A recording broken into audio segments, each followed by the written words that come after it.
ईश्वर की बड़ी अनुकंपा है, बड़ी कृपा है कि आज आपके इस गांव में आने का अवसर मिला और इस आर्य समाज के कार्यक्रम में भाग लेने का अवसर मिला।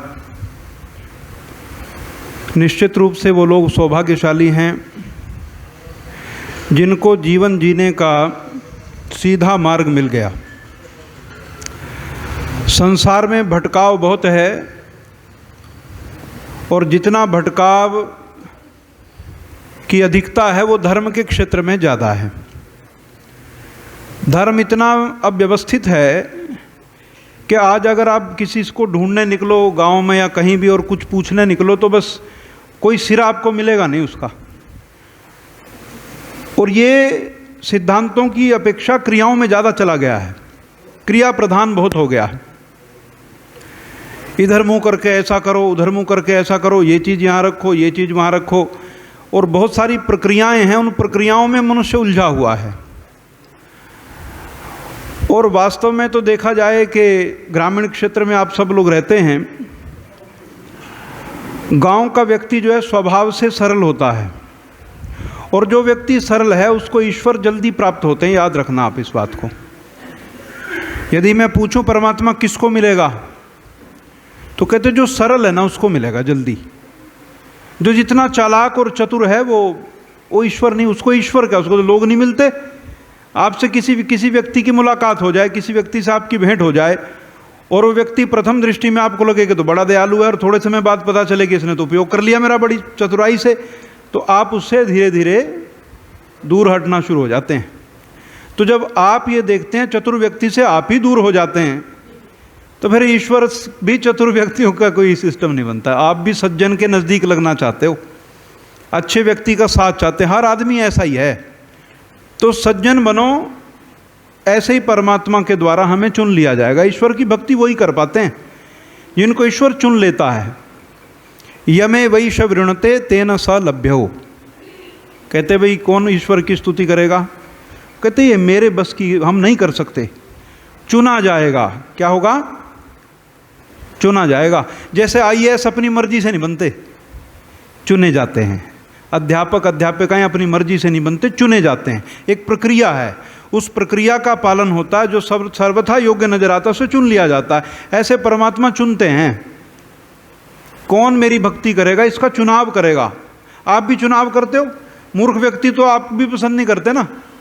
अगर कोई व्यक्ति आपके घर नौकरी करने आए और आप उससे पूछो कि भाई तुम्हारी योग्यताएं बताओ, और वो ये कहे कि भाई मैं देखो साहब कभी कभी चोरी भी कर लेता हूँ, मैं थोड़ा बेईमान सा भी हूँ और इस तरह की दो चार बातें हेरा फेरी भी कर लेता हूँ, तो क्या आप उसे रखोगे? आप हैं भाई, बोलो, उसे रखोगे?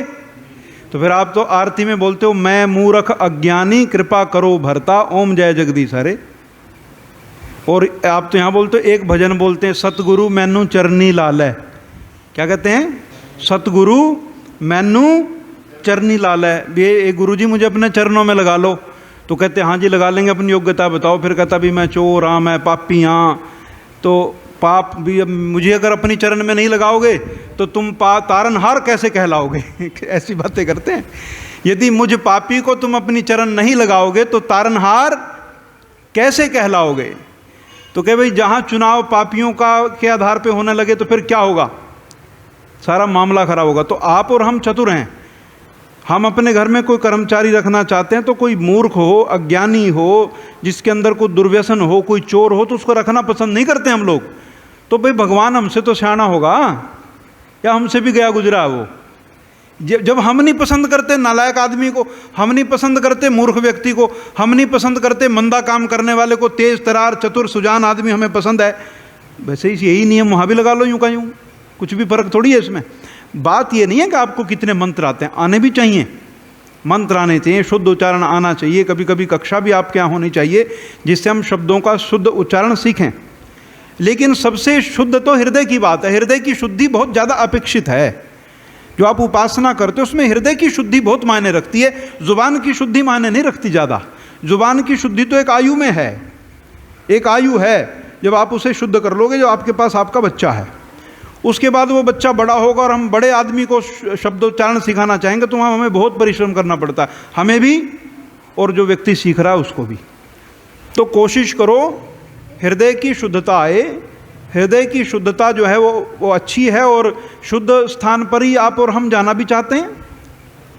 अगर आप कहीं घूमने जाना चाहो तो बगीचे में जाना चाहोगे कि कुर्डियों में घूमना चाहोगे? है भाई? तो बस इतना यही उत्तर है। अगर ईश्वर को भी या देवी देवताओं को भी चाहते हो कि आपके हृदय में आए, तो आपके अपने हृदय को कैसा बनाना होगा हमको? अशुद्ध के शुद्ध, बस इतना ही ध्यान रखना। और ये अशुद्ध ही है भाई, जब मेरे हृदय में मेरे भाई की जगह नहीं, मेरे हृदय में मेरे पिता की जगह नहीं, मेरे हृदय में मेरी माँ के लिए स्थान नहीं, मेरे हृदय में मेरे मित्रों के लिए स्थान नहीं, और हम सोच रहे हैं भगवान आके बैठ जाए इसमें। भगवान तो बहुत देर में आएगा भाई। सबसे पहले तो वो लोग आएंगे जो मेरे आसपास हैं। क्या मैं उनकी दृष्टि में ठीक हूँ? क्या मैं उनके प्रति ठीक व्यवहार करता हूँ? देखो, पहले संसार है और उसके बाद ईश्वर है। पहले क्या है? पहले संसार है। हमारा जन्म संसार में हुआ, हमारी एक माँ है, हमारे एक पिता है। पहले ये दुनिया है। इस दुनिया के बीच में से ही मार्ग जाता है निकल के। कहाँ? परमात्मा का मार्ग इसी संसार से है। ऐसा कोई व्यक्ति नहीं जिसे ईश्वर मिल गया और वो कहीं अलग से टपका हो ना जी, यहीं से निकल के जाना पड़ेगा। इन्हीं संबंधों को सहेजना पड़ेगा, इन संबंधों में प्यार पैदा करना पड़ेगा। जब आपने संबंधी को, जिनसे आपका संबंध है, आप उसे ही प्रेम नहीं कर सकते, तो इसकी प्रेम को आगे कन्वर्ट कैसे करोगे? प्रेम केवल फैलता है, पैदा नहीं होता। ये जैसे आपको आपकी माँ से प्रेम है, सबको है कि नहीं? है ना? सबको अपनी माँ से स्वाभाविक प्रेम है। यही प्रेम बदल के भाइयों में चला जाता है, यही प्रेम बदल के पति पत्नी में चला जाता है, यही प्रेम बदल के मित्रों में चला जाता है। जिसको अपनी माँ ही प्यारी नहीं, दुनिया में वो किसी से प्यार कर ही नहीं सकता। इसलिए इस बात को आप ध्यान रखा करो। जिसका बेटा अपनी माँ से स्नेह करता हो, उसकी पत्नी को ये ईश्वर से प्रार्थना करनी चाहिए कि भगवान, मैं धन्य हूँ जो मेरा पति अपनी माँ से प्यार करता है। क्योंकि जो अपनी माँ से ही प्यार नहीं कर सकता, वो पत्नी से तो कतई नहीं कर सकता। बेवकूफ़ बनाएगा तुम्हें, ये ध्यान रखना। तुम ही ध्यान दो इस बात का। अधिकतर की समस्या यही है कि तो मेरी सुनता नहीं है, तो माँ के पीछे पड़ा रहता है। अरे शुभ है, ये अच्छी बात है। माँ के तो एहसान है, इसके लिए पीछे पड़ा जाए। अगर उसके भी पीछे नहीं है, फिर वो दुनिया में किसी के पीछे नहीं है। जो माँ का नहीं हुआ, जो पिता का नहीं हुआ, वो आप क्या सोचते हो पत्नी का होगा? कुछ भी नहीं, हो ही नहीं सकता। जिसने पैदा किया, जिसने पाला, जिसने पोसा, जिसके असंख्य उपकार हैं, जिसने उससे ही मुंह मोड़ लिया। तो जो कल की स्त्री मेरे साथ आई है मेरी पत्नी बन के, मैंने तो उसके साथ कोई लंबा जीवन नहीं जिया, तो उससे मैं कैसे निभा पाऊंगा? तो इस बात का हमेशा आप ध्यान रखें। अपनी माँ है, आपके पिता हैं, और फिर ये इतने अच्छे विद्वान लोग आपके पास समय समय पर आते रहते हैं। इनसे पूछें, जीवन में आगे बढ़ें। जो निर्भ्रांत मार्ग है उस पर चलें। ऐसा मार्ग जिस पे कम कांटे हैं, जिस पे कम रुकावटें हैं, उस पे जाओ आप। और वो सिर्फ एक वेद का मार्ग है बस। इस पे कोई रुकावट नहीं है। कोई मंगलवार नहीं, कोई बुधवार नहीं, कोई शनि नहीं, कोई शुक्र नहीं, कोई कुछ है ही नहीं। मैं हैरान हूँ इस बात से। और इस मार्ग पे कोई चलना नहीं चाहता।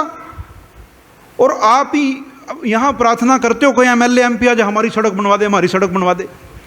क्या कहीं दिक्कतें बड़ी हैं, कहीं गड्ढा है, कहीं ये है, कहीं कि सड़क बनवा। अरे ऋषि दयानंद तो इतने साल पहले सड़क बनाएगा तुम्हारे लिए, उस पर तुम चढ़े नहीं आज तक। महर्षि दयानंद स्वामी तुम्हारे लिए राजमार्ग का निर्माण करके गए हैं, सड़क नहीं।